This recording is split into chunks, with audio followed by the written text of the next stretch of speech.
Conseillère pédagogique à l'Université de Sherbrooke. Je suis dédiée au REL et à l'éducation ouverte. Je fais partie du comité de co-organisation du mois de l'éducation ouverte. Et au nom de ce comité-là, ben, je vous souhaite la bienvenue à la séance d'aujourd'hui. Une ressource éducative libre, ça se mange cru ou cuite? Donc, je trouve cette présentation-là bien en ligne avec la thématique du mois de l'éducation qui est cultiver l'ouverture, savoir, pratique pédagogique et communauté. Donc, je ne veux pas non plus voler la mise en contexte de Claude et Nadia, mais l'expression crue et cuite, on l'utilise de plus en plus dans nos pratiques reliées à la création de ressources éducatives libres. Donc, la communication d'aujourd'hui est très pertinente pour nos savoirs et nos pratiques. Puis c'est bien aussi de communiquer l'avancée de ces réflexions-là pour nous permettre d'avoir un vocabulaire commun puis des pratiques qui sont de plus en plus communes, donc pour avancer en éducation ouverte dans une collectivité francophone plus globale. Donc, avant de passer la parole à Claude et Nadia, on est quelques personnes, les gens vont continuer à se joindre, mais je vous invite dans le clavardage à inscrire en fait le poste que vous occupez et votre établissement d'attache. Comme ça, on va voir en fait la représentativité des gens qui se joignent à cette séance d'aujourd'hui qui est très ouverte. Je vais le faire moi aussi.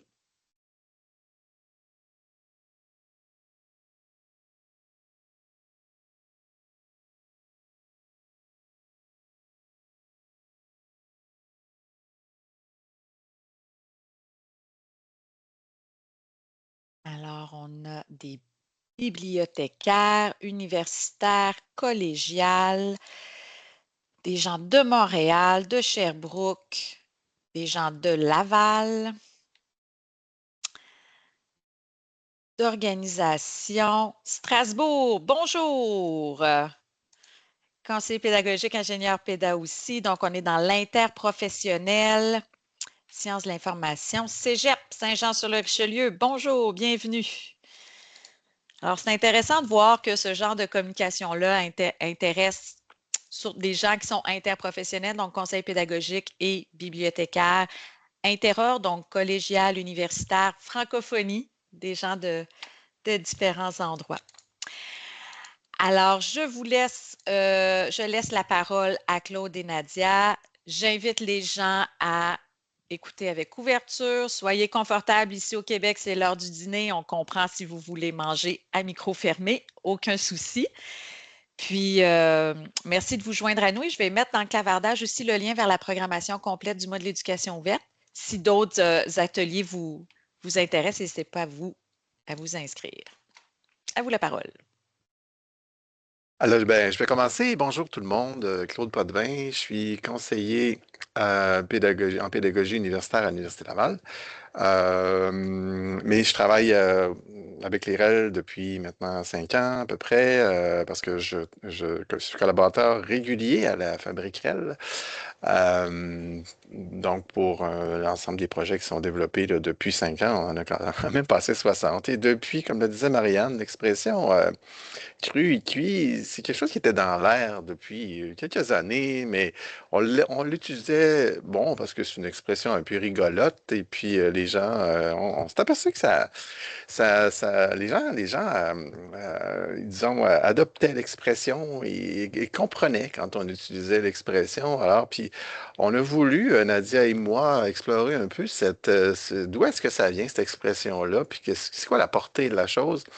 Et puis, on a rédigé un article qui doit paraître là, sous peu. Même, je peux vous même donner le lien, mais le DOI ne sera pas fonctionnel parce que l'article va être publié début avril. Vous pouvez garder ça quelque part. Et puis, donc, dans le revue Médiation et médiatisation. Et c'est dans ce contexte-là qu'on a réfléchi à la question. Et puis aujourd'hui, c'est la première fois qu'on fait une présentation sur ce propos-là aussi, qui est un peu tiré de l'article aussi, des réflexions qu'on a fait autour de l'article. Alors voilà, sans plus tarder, moi je vais passer la parole à Nadia et je vous reviens un petit peu plus tard. Merci, Claude. Je me présente Nadia Villeneuve. Je suis bibliothécaire responsable de l'éducation ouverte et des REL à l'Université Laval. Je suis en poste depuis juillet 2024, donc c'est assez récent pour moi, contrairement à Claude, mais j'ai joint la Fabrique à l'automne 2024 et depuis décembre, je suis la coordonnatrice. Donc, ça a été un changement d'univers, de découvrir les REL et puis ça a été prendre un bain rapidement, puis m'habituer justement au vocabulaire de cru et cuit, les REL, les REN, l'éducation ouverte. Alors, tout un monde fascinant. Si vous permettez, je vais partager la présentation d'aujourd'hui voilà ici, on va partager le mode présentation. Je vais vous placer à côté. Voilà. Excellent. Comme Marianne l'a mentionné, une ressource éducative libre, ça se mange cru ou cuite. Le contenu de la présentation, nous allons revenir vers les concepts de base, tout ce qui touche les formats des fichiers, hein, parce que le cru, le cuit, ça touche les fichiers. Des concepts apparentés parce qu'il y a tout un univers autour des fichiers, entre autres où les héberger, les différents formats de publication. La création de REL, hein, parce que avec quel outil on les crée, qu'est-ce que ça nous permet d'extraire comme format de fichier, les fameuses plateformes de partage spécifiquement, et on va terminer avec des exemples de REL et leurs différents formats qui ont été fournis. Un rappel de la fameuse définition de REL. Si vous êtes là, j'imagine que vous connaissez quand même un peu les REL, mais juste pour s'assurer que nous sommes tous au même niveau. Les REL, ce sont des matériels d'enseignement, d'apprentissage ou de recherche publiés avec une licence de propriété intellectuelle permettant leur utilisation, adaptation, modification et distribution à titre gratuit. Comme vous voyez, il y a différents formats qui peuvent être des REL et sur lesquels nous pouvons attribuer une licence Creative Commons. Les Creative Commons, pour ce qui est des REL, sont quand même les plus connus, mais sachez qu'il existe d'autres licences libres qui permettent de créer des REL. Alors, nous avons des vidéos, de la musique et des images, des manuels et autres textes, donc ce qui est souvent publié là, à la Fabrique, des outils d'évaluation, des scénarios d'apprentissage et des applications ou des codes. Alors, on poursuit. Les concepts de base. Évidemment, les concepts de base, on y va avec les valeurs de l'éducation ouverte et des REL qui sont, entre autres, au niveau de la co-construction des savoirs. Quand on fait des REL, l'important, c'est d'aller chercher des intervenants, que ce soit des personnes étudiantes, des personnes conseillères pédagogiques, bibliothécaires, des experts de contenu et évidemment, les professeurs qui sont généralement porteurs de projets. Le principe des REL, c'est de ne pas réinventer la roue. Pourquoi on ne réinvente pas la roue? C'est parce qu'on peut réutiliser du matériel qui est déjà existant, que ce soit en tout ou en partie. Ensuite, une éducation de qualité à faible coût. Évidemment, la production de REL a un coût, mais n'empêche que l'utilisateur final, pour lui, bien, c'est une économie quand la personne enseignante utilise une REL dans ses cours. La science ouverte s'inscrit également dans tout cet écosystème parce que la science ouverte chapeaute tout ce qui est éducation ouverte et les REL.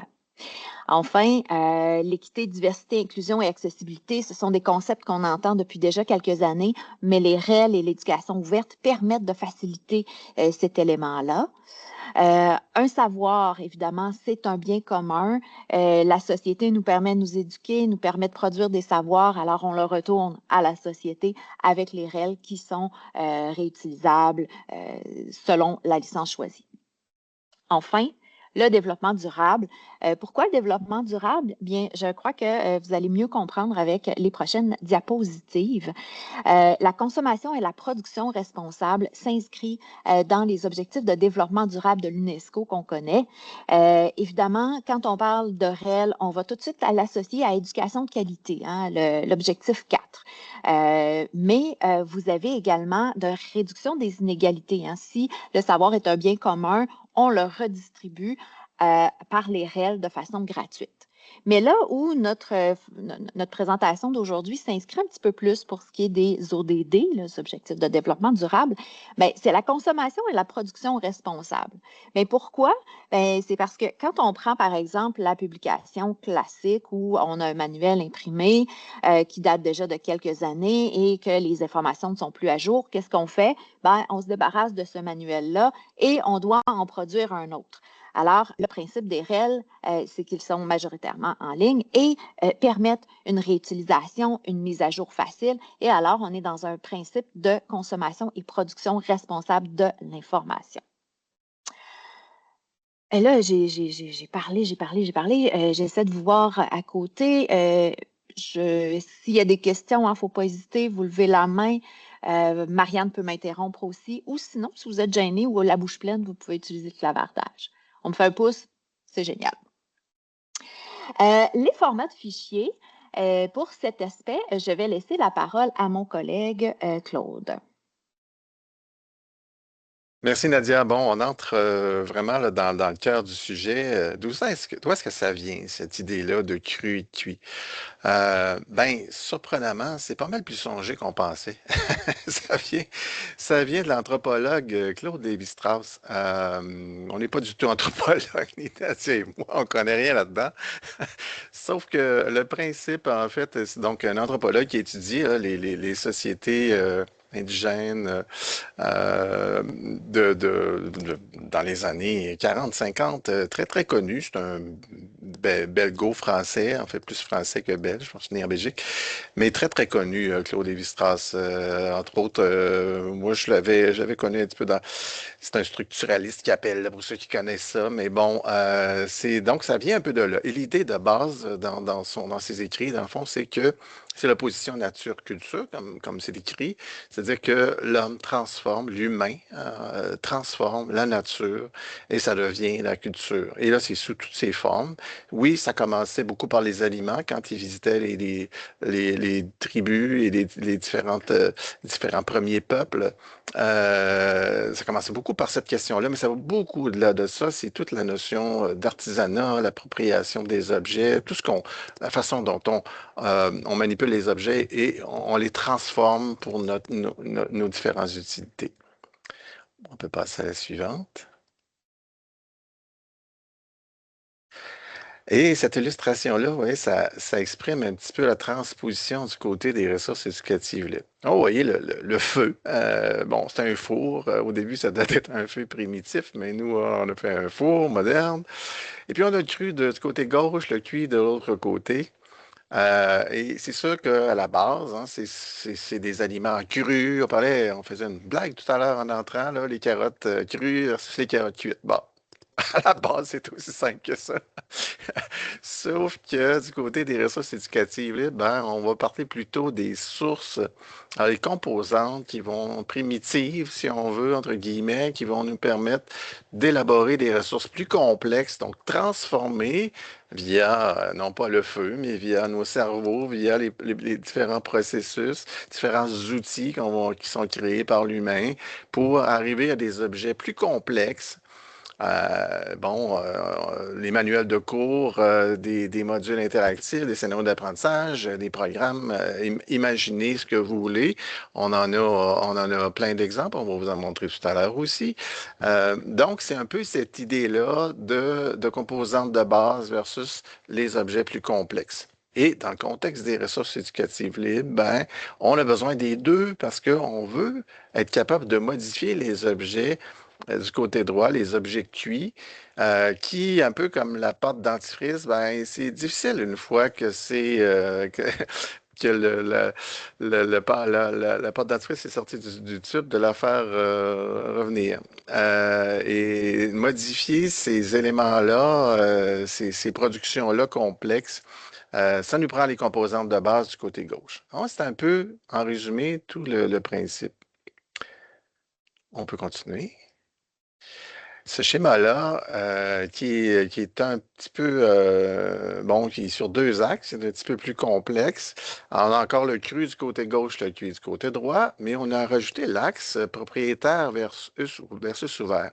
Et là, ça fait le lien avec un paquet de fichiers. Bon, on est dans des univers numériques aujourd'hui avec un paquet de fichiers. On a essayé de faire le tri un petit peu et ça se veut absolument pas exhaustif, là. On a pris les fichiers peut-être les plus connus, les plus courants, parce que, il y en a une infinité de fichiers, vous le savez.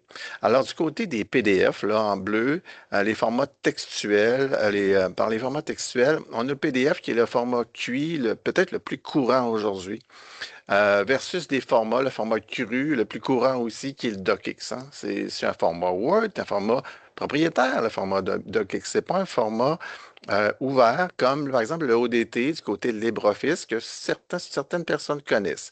Bon, il y a une grosse question dans le milieu. Est-ce qu'on doit utiliser toujours des formats complètement ouverts parce qu'on fait des REL ou pas?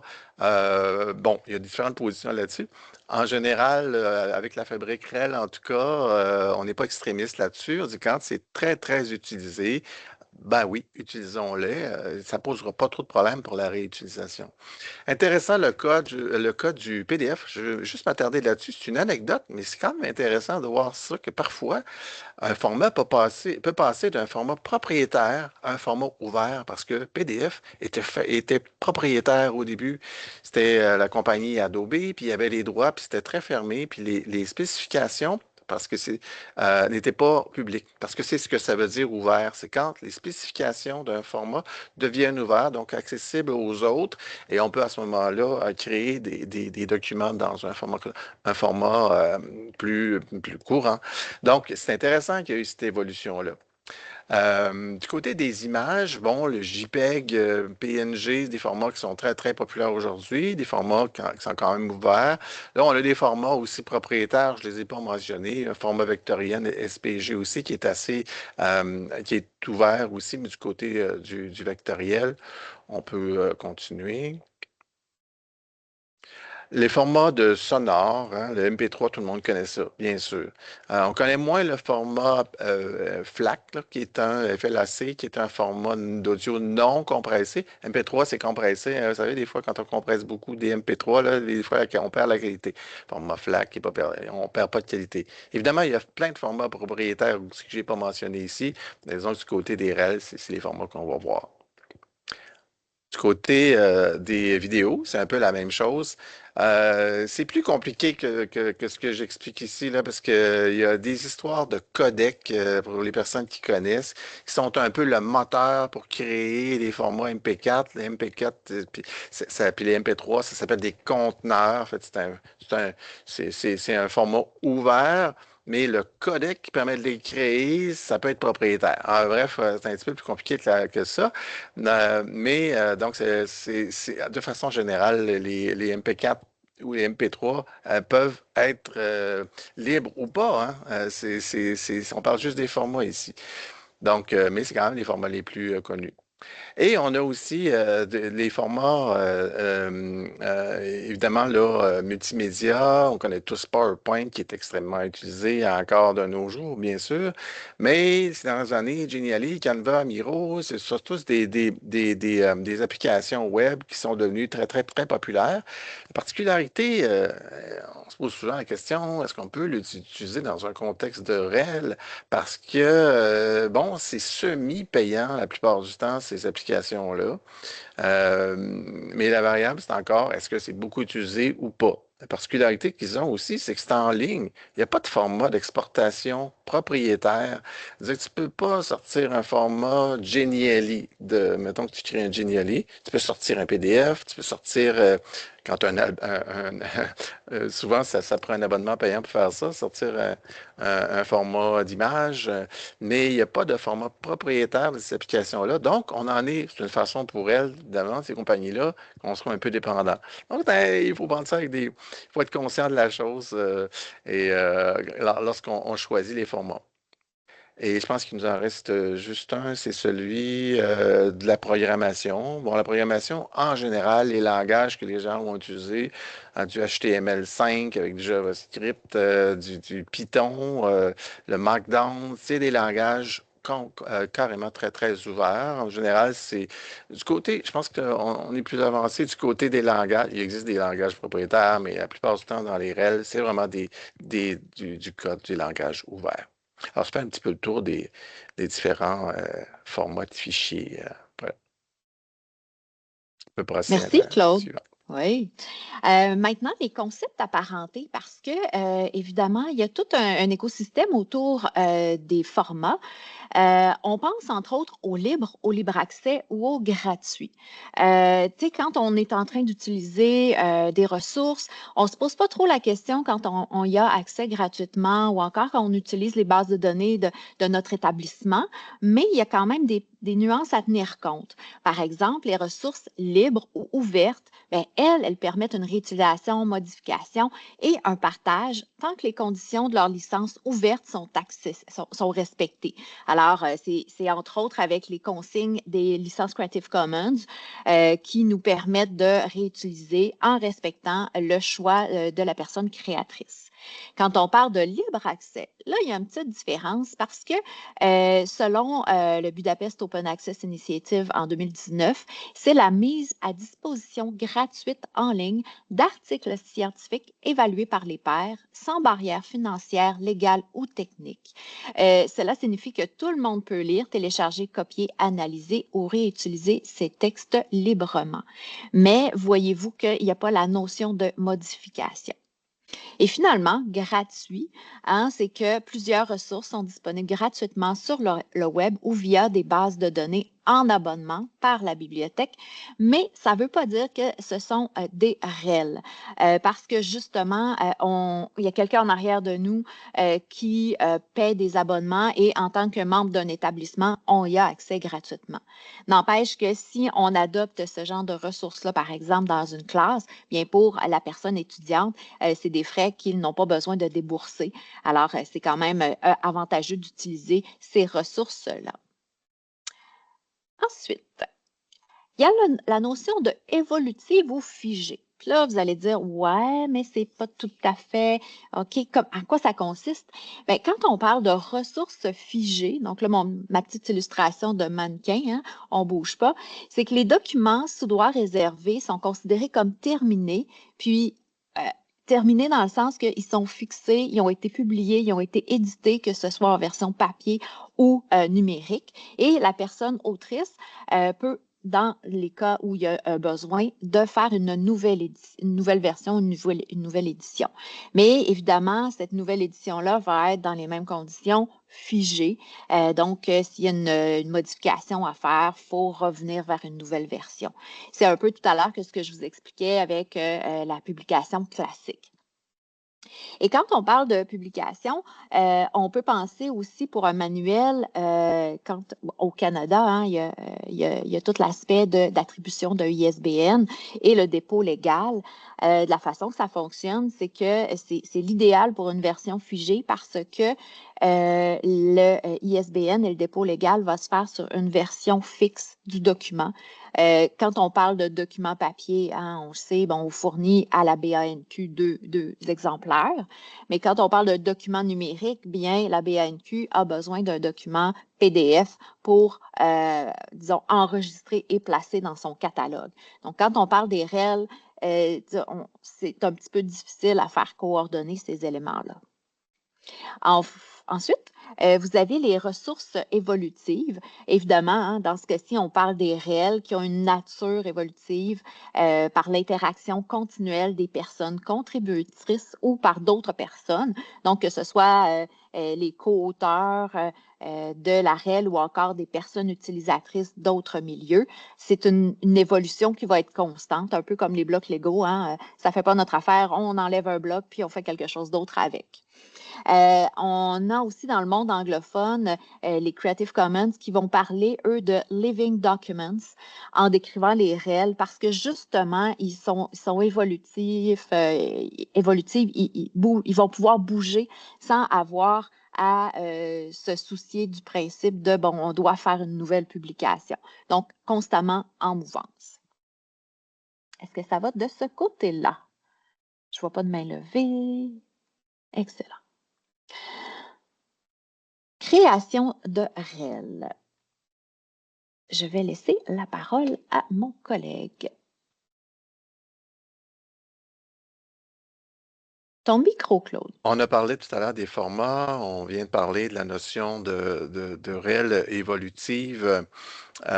Et ça se lie, on peut lier ça tout à fait aux plateformes de création, aux outils de création qu'on va choisir pour créer donc nos REL. On a séparé ça en deux types de contenus parce que effectivement dans ce qu'on observe de façon générale, puis on l'a vu, c'est confirmé à chaque année à la Fabrique REL dans les projets qui sont soumis, il y a vraiment comme deux types de contenus. Les gens qui sont en sciences humaines versus les gens qui sont en sciences et technologies. Les outils qui sont choisis sont vraiment assez différents.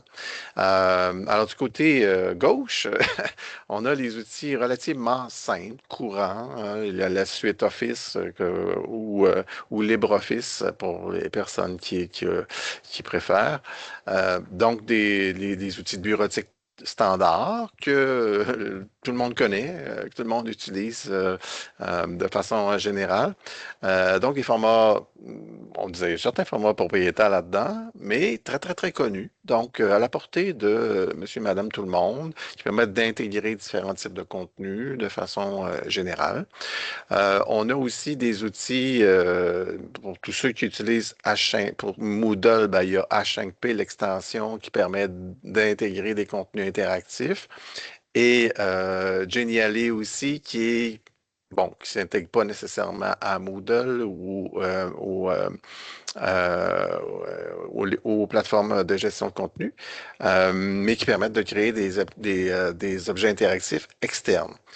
Et oui, il y a aussi la plateforme Pressbooks, qui est une variation de la plateforme WordPress que plusieurs connaissent aussi, qui est une plateforme d'édition, qui est un peu, on parle de technologie intermédiaire, parce que oui, normalement, à la base, tu n'as pas besoin de faire de la programmation pour utiliser Pressbooks, mais si tu veux faire quelque chose de plus peaufiné, oui, ça prend un petit peu de notion de programmation, HTML, JavaScript, c'est ce que les spécialistes nous disent. On l'utilise depuis quelques années, le Pressbooks, puis il y a toujours des petites insatisfactions pour arriver à corriger les mises en page, mises en forme. Il faut avoir un petit peu de connaissance du côté de la programmation pour faire une très, très belle job. Donc, c'est une plateforme un peu mitoyenne, mais très facilitante quand même pour la création de contenu.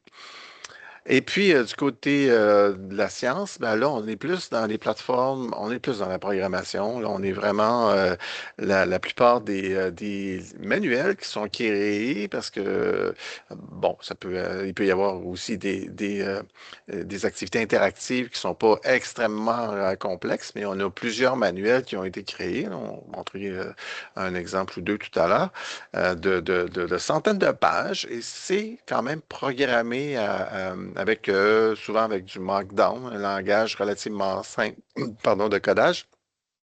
Mais on est dans des plateformes donc informatisées. Et la particularité de ces plateformes-là, c'est qu'elles sont beaucoup en développement. Elles ne sont pas tellement abouties, contrairement aux outils de gauche, là. Bon, oui, il y a des petites modifications on le sait, on les vit, là, dans PowerPoint, dans Word et dans les outils les courants, mais c'est quand même un peu plus stable enfin beaucoup plus stable, je dirais, que les plateformes qui sont dans ce cas-ci très évolutives, pour reprendre le mot, dont l'environnement Quarto, par exemple, qui existe seulement depuis à peu près 3 ans, puis qui est une plateforme qui est jugée intéressante là, pour le développement de plusieurs de nos développeurs, des personnes en sciences qui ont fait des projets de programmation. Alors, vous voyez, le choix de la plateforme aussi devient important pour permettre la rediffusion. Puis je pense qu'il faut mentionner aussi l'importance que a pris GitHub. Là, il y en a d'autres plateformes similaires, mais pour le partage de code informatique, mais non seulement de code informatique, mais de projets qui vont au-delà, parce qu'on peut publier aussi des manuels sur GitHub, là. Justement, on va en présenter un tout à l'heure. Voilà, Nadia. Merci. Au niveau des plateformes de partage, eh bien, c'est important quand on fait une REL de la distribuer, hein, parce que c'est la nature même. On la distribue pour qu'elle soit réutilisée, ne pas réinventer la roue. Alors, on pense à l'hébergement et la diffusion. Dans ces cas-ci, nous avons les dépôts pérennes, hein, qui favorisent le repérage, mais permet aussi la conservation. Donc, un genre d'archive pour accéder aux fichiers sources, hein, que ce soit les fichiers crus ou cuits, c'est la place où on va déposer. Et généralement, ces plateformes-là vont permettre le moissonnage. C'est quoi ça, le moissonnage? Hein? C'est pas de l'agriculture, c'est permettre à d'autres outils d'aller chercher l'information qui est déposée dans ces dépôts pérennes. On a également les plateformes d'hébergement qui, elles, augmentent la visibilité parce que souvent sont un peu plus interactives, un peu plus jolies, vont permettre l'accès généralement aux fichiers fonctionnels, donc les fichiers un peu plus cuits, et vont avoir des moteurs de recherche un peu plus évolués. Pour ce qui est des outils de promotion et les plans de communication, bien évidemment, c'est un aspect éphémère, mais qui permet rapidement de diffuser, que ce soit un site web ou que ce soit un article dans un infolettre. Donc, c'est important d'y penser puis de partager, pas juste de dire, ah, ben c'est hébergé sur la plateforme de mon établissement. Il faut aussi s'assurer de le faire connaître de différentes façons. On va voir ensemble l'aspect des dépôts pérennes et des plateformes d'hébergement plus particulièrement. Alors, le dépôt pérenne, c'est vraiment pour une conservation durable et généralement, on souhaite aussi que ça respecte les normes d'archivistique. C'est pour du long terme, c'est du permanent, mais n'empêche que dans ces outils-là, il faut penser qu'il y a un ménage qui doit être fait de temps en temps.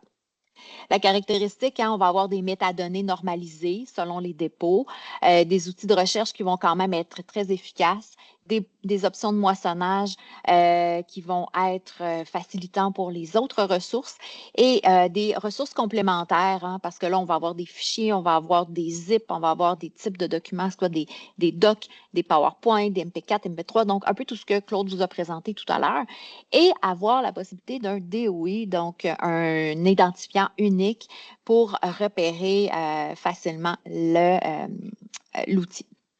Je ne vais pas rentrer dans les dépôts pérennes, mais vous avez entre autres celui de Savoir U2S qui est à Sherbrooke, Néo qui est celui de l'Université de Nantes, Éduc-Info, le réseau collégial, Bibliothèque libre de eCampus Ontario, OER Commons. Alors, il y en a une différente variété qui sont disponibles pour permettre l'archivage de nos REL. Ensuite, la plateforme d'hébergement, les plateformes, bien, c'est pour stocker un peu plus temporairement les fichiers d'usage courant. C'est pour du court moyen terme. Ce qu'on va retrouver, c'est un descriptif avec des métadonnées qui vont être variables, plus ou moins formalisées, et des options de recherche qui peuvent être un peu plus limitées que les plateformes pérennes. C'est des fichiers fonctionnels, alors on ne retrouvera pas toute la panoplie de ce que je vous ai mentionné. C'est surtout des fichiers de visionnement. On va avoir des liens vers des ressources, mais ce n'est pas ces outils-là qui vont permettre de fournir un DOI, donc un identifiant unique.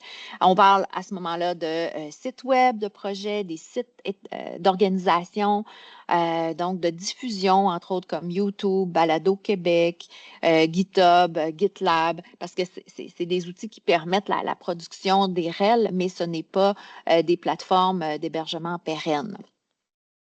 Donc, je vous invite aussi peut-être à vérifier quand vous avez une question par rapport à, bon, c'est quel genre d'hébergement? Est-ce que c'est une bonne idée de le placer là? Est-ce que mon établissement a une solution? C'est pas toujours évident de s'y retrouver. Je vous suggère fortement, si vous avez des REL à héberger, de contacter votre service de bibliothèque parce que des fois aussi, la nuance est mince entre une publication scientifique, un rapport de recherche, un article scientifique et une REL. Alors, l'endroit où on va héberger, même pour un dépôt pérenne, peut varier d'un établissement à l'autre et peut-être que même votre établissement n'aura pas de solution pour les REL, étant donné qu'on commence tranquillement à avoir ces solutions-là pour faire l'archivage de nos REL. Maintenant, je vous redonne la parole, Claude, et puis j'arrête mon partage parce que Claude va aller se promener dans les différents exemples de REL. Merci Nadia. Alors, je pense que en partage, c'est bon, vous voyez.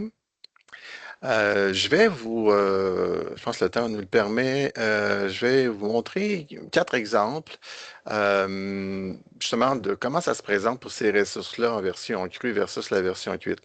On a essayé de choisir des exemples qui sont relativement différents là, en termes de déclinaison. Alors, le premier, c'est écophysiologie évolutive, donc un manuel de Nadia Aubert de l'Université Laval. C'est sur un site Pressbooks. On en a parlé un petit peu tout à l'heure, évidemment, de ces questions-là. Là, je vais me promener, je vous amène on a parlé des plateformes de dépôt, des plateformes d'hébergement. Je vous amène sur le site Zenodo de cette REL-là. Si vous n'avez jamais vu Zenodo, bon, on voit ici, c'est le dépôt, un dépôt de fichiers, et puis on a un DOI et tout ça. On a un visuel aussi lorsqu'un des PDF, là, pour les PDF, c'est pas pour tous les documents. On a des visuels quand même de la ressource, des éléments de la ressource. Et on voit aussi les fichiers qui ont été déposés. Donc, vous voyez ici, qu'en termes de fichiers, on a déposé, oui, les PDF, donc qui sont les fichiers cuits. Puis on a déposé aussi une version HTML, qui est une version, bon, on pourrait dire relativement crue du fichier. Sur Pressbooks, on le voyait tout à l'heure, Pressbooks se situe un peu dans le milieu. Pressbooks, bon, ça c'est le manuel. On peut même, je ne sais pas si on peut même partager le lien si dans le chat là, si vous voulez y aller. Évidemment, le Pressbooks, si on entre dans le manuel, on va voir que Pressbooks, ça permet un ensemble oui, c'est du texte, mais c'est aussi un mélange de différents éléments. Donc, c'est plus les manuels d'auparavant, ce n'est plus que textuel. Les manuels numériques permettent plein de choses.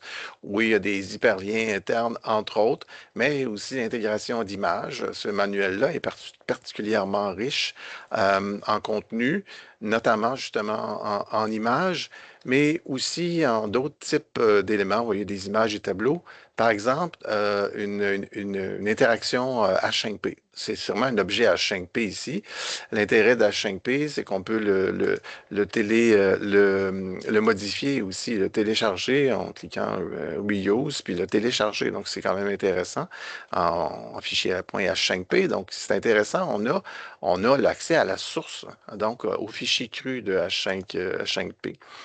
Et puis, on a aussi des vidéos. YouTube qui sont intégrés donc à l'intérieur du Pressbooks.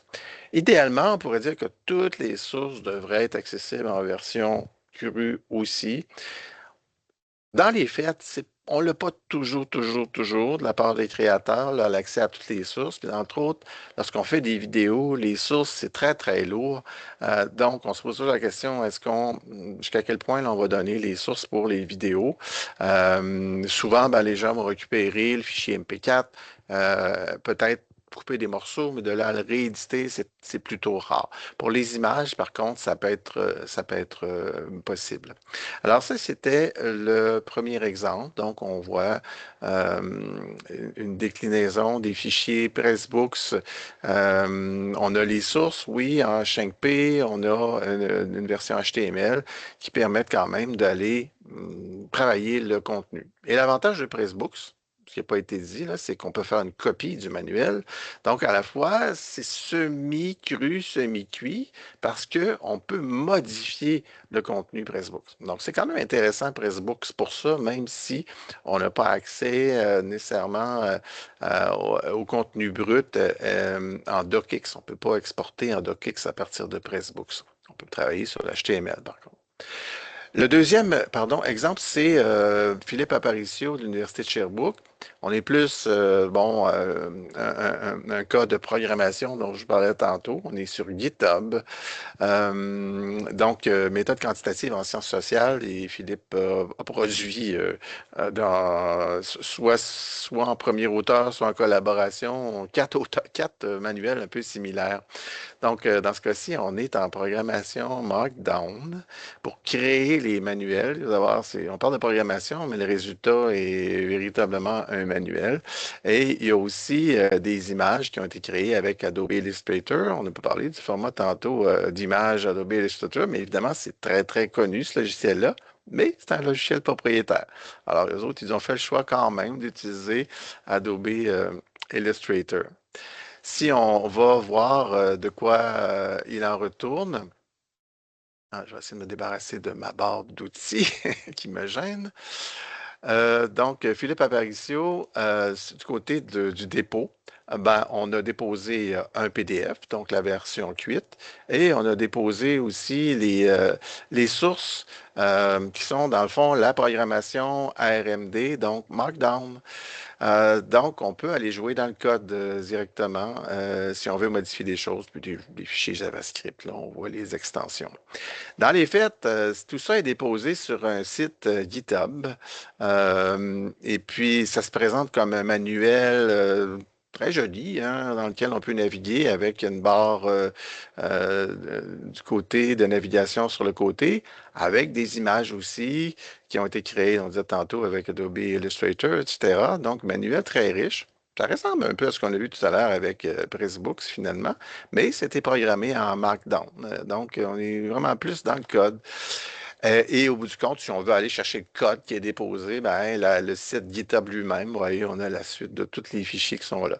Donc, on a accès à la fois au résultat final QI et au code cru. Puis, je vous disais qu'il y avait d'autres manuels. Un autre exemple un peu similaire, sous la même forme, avec le même outil qui a été utilisé, Quarto, je crois, qui avait été utilisé comme plateforme, mais programmé en Markdown. Donc, ça, c'est pour Philippe Aparicio. Le troisième exemple, c'est celui de la trousse de Stéphanie Ovington et Jeannie Brault de l'Université Laval. Complètement différent ici, c'est une trousse d'activités ludiques favorisant le savoir-être des stagiaires. Et là, on est dans des outils un petit peu plus classiques. Au bout du compte, vous allez voir, le résultat, c'est des PDF. Ce sont des images qui ont été créées avec Canva, donc une application en ligne pour créer des images. La particularité de Canva, c'est qu'on ne peut pas exporter, comme on disait tantôt, on ne peut pas exporter de format propriétaire Canva pour modifier les images. Donc, il faut aller sur Canva pour modifier les images. On peut exporter dans d'autres formats, mais la source la plus pure, c'est sur Canva. Alors, si on va voir de quoi il en retourne sur le site web, donc pour Madame Ovington, série de fichiers PDF sur Zenodo qui ont été déposés. Alors, oui, il y en a toute une série, je pense qu'il y en a 24, quelque chose comme ça. Et puis, on a un lien DocX ben, je peux le montrer tout de suite. C'est une série de liens Canva, finalement, qui pointent vers c'est des longs liens, hein, parce que c'est c'est l'application Canva, c'est des images qui sont sur l'application Canva elle-même, donc on peut éventuellement rééditer. Sur le produit final, ben, elle a été déposée sur un site d'hébergement, on en parlait tantôt, qui est joliment mis en forme ici. Et il se présente, vous voyez, c'est une série d'activités qui ont été proposées aux stagiaires, pour les stagiaires. Il y a à chaque fois un scénario pédagogique et du matériel imprimé. Là, si je les ai ici, oui, elle appelait ça des napperons, hein, Marianne fait oui. Hein, on était là à l'époque, on avait imaginé ces choses-là avec elle. Des napperons, donc une série de napperons en PDF d'une page qui donne des explications sur la façon de procéder.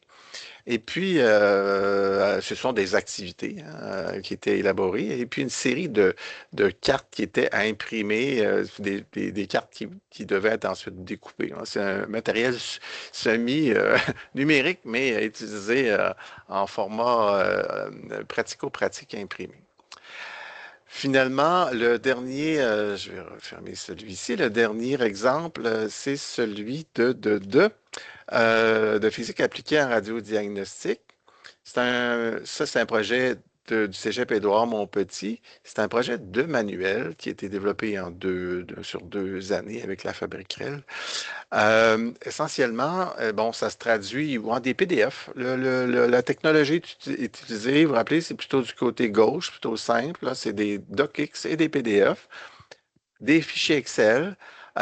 Et aussi, bon, du PowerPoint et aussi quelques animations. Je me rappelle bien, j'en ai une d'ailleurs qui avait été démontrée. Donc, des choses qu'on connaît un peu plus, qui sont plus à la portée. Il n'y avait pas de plateforme très complexe ici, mais il y avait donc ce qui a été déposé, bon, sous forme de zip. On a un zip ici qui a été au chapitre 5 qui a été développé.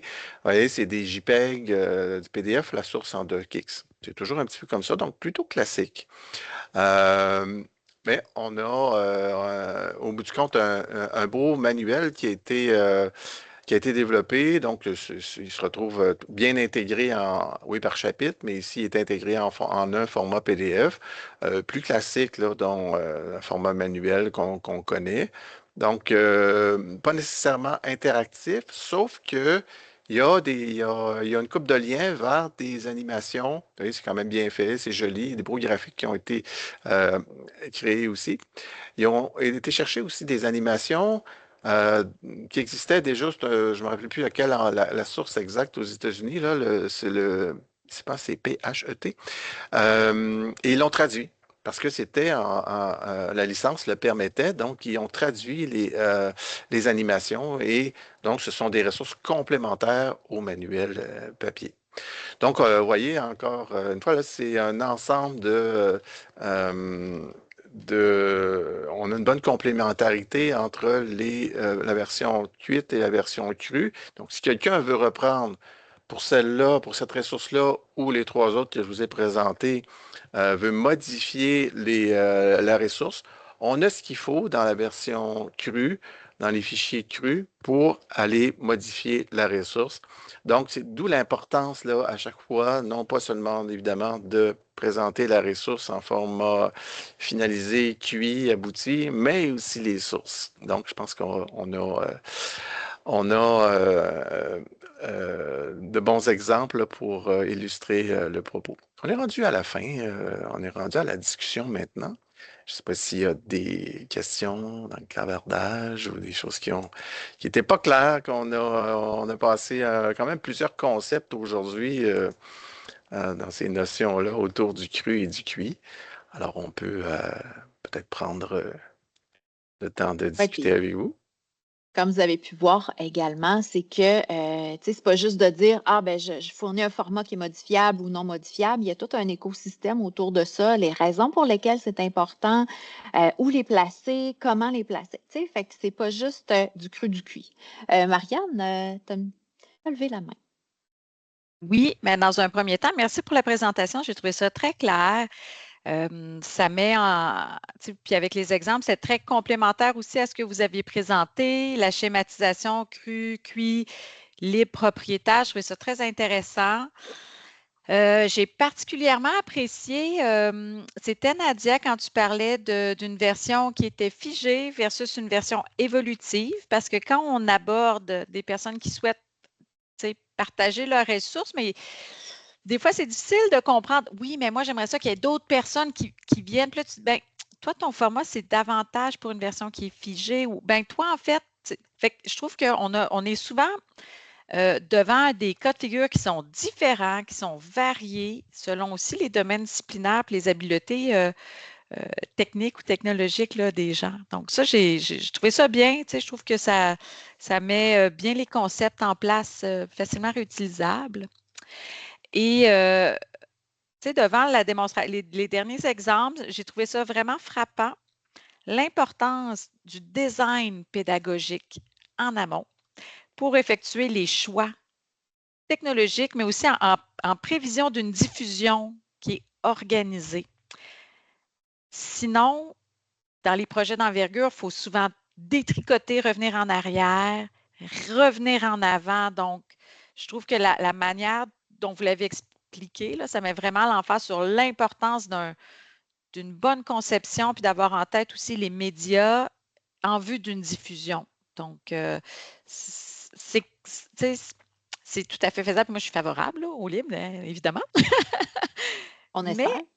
ça, c'est ça, ça demande quand même une réflexion supplémentaire. Puis pour les experts de contenu, mais je pense que d'être accompagné, ça permet ça parce que ce n'est pas des réflexions qu'on a quand on veut créer une note de cours ou diffuser une note de cours alors qu'on enseigne, par exemple, la biologie. Tu sais, on n'a pas ces notions-là en tête. Donc, merci beaucoup. C'est vraiment juste une appréciation. Merci. Bien, merci.